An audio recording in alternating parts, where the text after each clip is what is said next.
Little breaking news story. Donald Trump just had a part of his interview premiere, I should say, on Fox News, the pre-Super Bowl interview that I guess is going to have more parts of it shown on Monday. But this is a tradition that presidents sometimes sit down before the Super Bowl. And as you can imagine, immediately got into disastrous territory for Trump.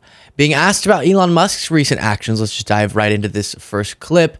He gives a response that should be frightening to us all. If you appreciate the show, as always, I remind you, if you're not yet, to subscribe. Me to find it, and I've had a great help with Elon Musk, who's been terrific. Bottom line, you say you trust him. Trust Elon? Oh, he's not gaining anything. In fact, I wonder how he can devote the time to it. He's so into it. But I told him do that. Then I'm going to tell him very soon, like maybe in 24 hours, to go check the Department of Education. He's going to find the same thing. Then I'm going to go to the military. Let's check the military. We're going to find billions, hundreds of billions of dollars of fraud and abuse. But I campaigned on this, Bret. You and I. So very edited interview, especially because it was more of a 10-minute preview of the full interview. But remember that Trump is currently saying CBS should be taken off the air, currently has a lawsuit wanting $20 billion from CBS because they edited a Kamala Harris interview in a way that he didn't like. So the inconsistency laid bare there with Bret Baier, and it's not fair. But again, he's saying, yes, here Elon's going to keep doing what he's doing. No sign of stopping.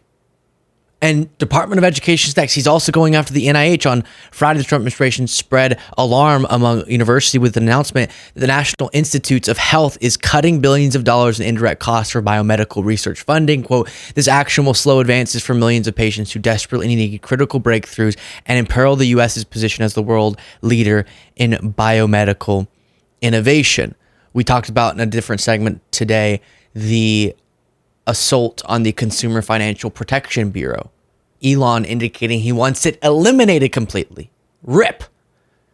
The very institution, as I noted, as many people have, who protects consumers, has returned billions and billions of dollars to consumers who were defrauded, who protects consumers from powerful people like Elon Musk. So Trump goes, Elon doesn't have anything to gain. He's not getting a paycheck. And that's the sort of the ridiculous defense they give, which is Elon's just doing this out of the goodness of his heart. Really? You really believe that? Because one of the first institutions he went after the US AID was the organization that protects us from people like Elon. A little back and forth that I want to read to you before going to other clips with Mike Johnson. A reporter said, so just to be clear, unelected government officials are dangerous, but unelected billionaires making policy decisions is fine? And Mike Johnson goes, that's not what I said. And a reporter said, right, but it's what's happening. You're handing major government functions to a private citizen with no oversight. If he was in the EPA, you'd be calling him a deep state bureaucrat. Mike Johnson says, I think you're misunderstanding the situation. The reporter said, no, I think I'm just describing it out loud. Yeah, they've been screaming that the deep state is unelected bureaucrats, is federal workforce members. And those are the ones, it's bad because they're there from one administration to another doing their job. And that means that they could leverage some power to stop what Trump really wants. Those people are bad. Inherently, that term, bureaucrat, unelected bureaucrat. But an unelected bureaucrat billionaire now gets all of this power, taking illegal control of Treasury Department payment systems, according to a judge, and having to have that blocked by a judge because he's using it to just cut off funds to crucial people without the approval of Congress. But Trump says, no, I trust him, and the Department of Education is next. Disaster. Then there's some hot mic audio of Trudeau. I'll show you if you haven't heard it yet after this, but he gets asked about it and says, yeah, I really am serious about the Canada 51st state absurdity. The Prime Minister said this weekend to a group of Canadian businessmen, he was a private meeting, he said that your wish for Canada to be the 51st state is a, quote, real thing. Is it a real thing? Yeah, it is. I think Canada would be much better off being a 51st state because we lose $200 billion a year with Canada, and I'm not going to let that happen. It's too much. Why are we paying? Why is Bret Baier smiling like that? What, let's see here. What is so clever, Bret? What is so clever, Bret? Gosh, you're nailing it, Dumby. Is it a real thing? Yeah, it is. I think Canada would be much better off being a 51st state because we lose $200 billion a year with Canada, and I'm not going to let that happen. It's too much. Why are we paying $200 billion a year essentially in subsidy to Canada? Now, if they're a 51st state, I don't mind doing it. The Prime We aren't. All right, let's do it. We'll be back. Let me play something I already put in a different segment where we explain this as a basic concept. Okay, so let's go back to the whiteboard. Trump constantly asserts as if there's some money they owe us, that anytime we have a trade deficit with a country, we're being ripped off. That inherently a trade deficit means someone's ripping us off. We're paying them money. What is a trade deficit? It's just the difference between what we buy in stuff from their country versus what they buy of stuff from our country. But to imagine this, let's put it in terms of people. Let's imagine the United States is just a guy. And actually, because the United States has more people than Canada, let's imagine it's a family of people, okay? So a family of people, and they live next to, these are only the people in the whole universe that we're exploring. They live next to another person who says a boat. And this person has, let's say, $1 in the bank. These people have $10 in the bank. Both parties here make stuff, okay? So stuff, they're making stuff, this guy's making stuff, and they can buy from each other because they're next to each other, right? Do you think that this family will be able to buy more stuff from this guy than this guy is able to buy from this family?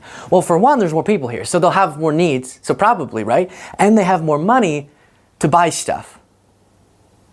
Does that make sense? If they made a bunch of things, stuff of things, things of stuff, then this guy, he only has $1. He can't spend all that dollar on stuff from us, but we have, or this family has $10. So they have a lot more they can use to buy from that guy. And just because, let's say they spend $5 and he spends his whole dollar, and now there's a deficit of $4, we've spent $4 more on buying stuff from him than he bought from us, doesn't mean he's ripping us off. We just have more money to spend and more people to spend it and more consumers that, now I'm getting away from the analogy. But like, let's say they wanted to sell to each other.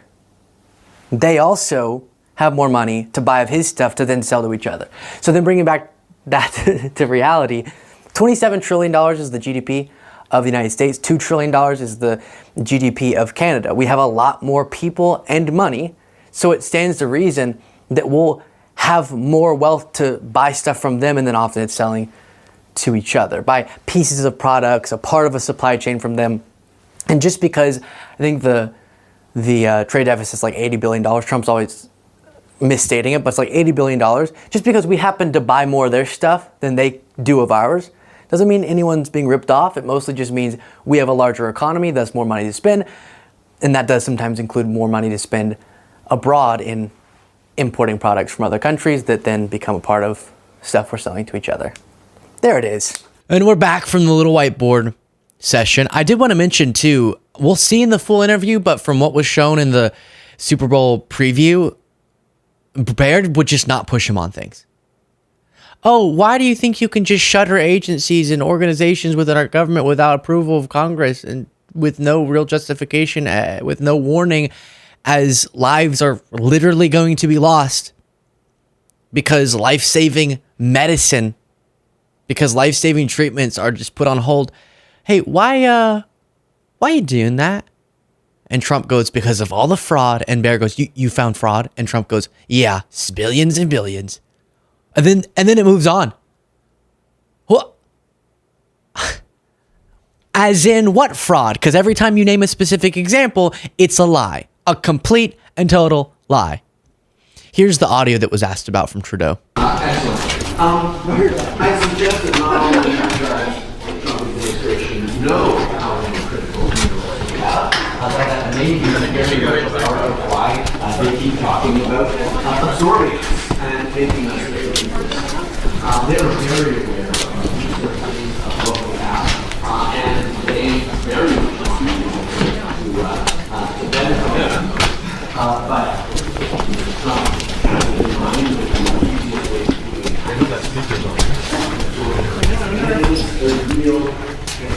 So Trudeau heard saying there, it is a real thing. Trump, I guess, sees resources that could be grabbed up.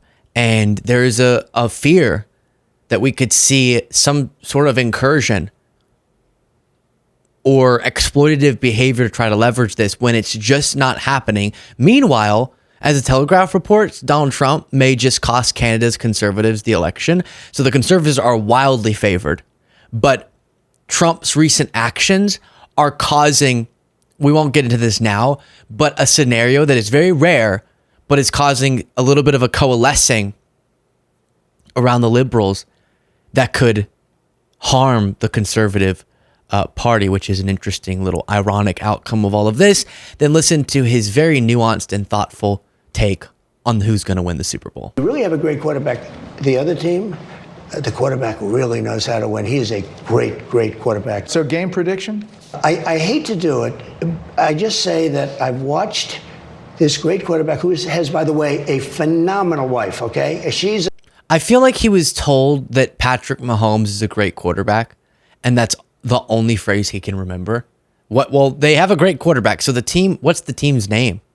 The team with the great quarterback has a great quarterback. And frankly, when you have a great quarterback, that great quarterback could lead you to victory because they're a great quarterback. And football's all about great quarterbacks and great.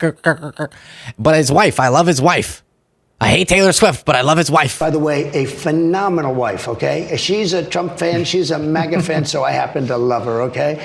But she's a great person. I watched her being interviewed. I said, boy, that's pretty good. But she's great, and he's great. I guess you have to say that when a quarterback wins as much as he's won, I have to go with Kansas City. At the same time, Philadelphia has a fantastic. It's going to be just a great game. Finally, listen. Okay. Well, they do have a great quarterback, so I don't know. That's my analysis. We'll just have to see, and that's what we have so far of Trump's Super Bowl interview. We'll probably, if there's notable things, review the full thing once it comes out on Monday. But no signs of changing course. Actually, the only course that they're on is to think about the disaster that's already been caused by the USAID shuttering. To think about that going to the Consumer Financial Protection Bureau, the NIH, the Department of Education, and who knows what else. He mentioned the military in that clip. I forgot to even address that, which is some, I think, would go, yeah, maybe they could find those cuts that we talk about. Think about how Elon Musk has this unrestrained access to information in the Treasury Department, all of our private information, and we're thinking, what? And a judge is saying, that's not allowed. Imagine him going and grabbing that with military information. Oh, but he's not getting a paycheck, so it must just be his patriotic duty. Share your thoughts in the comments, and happy Super Bowl to everybody.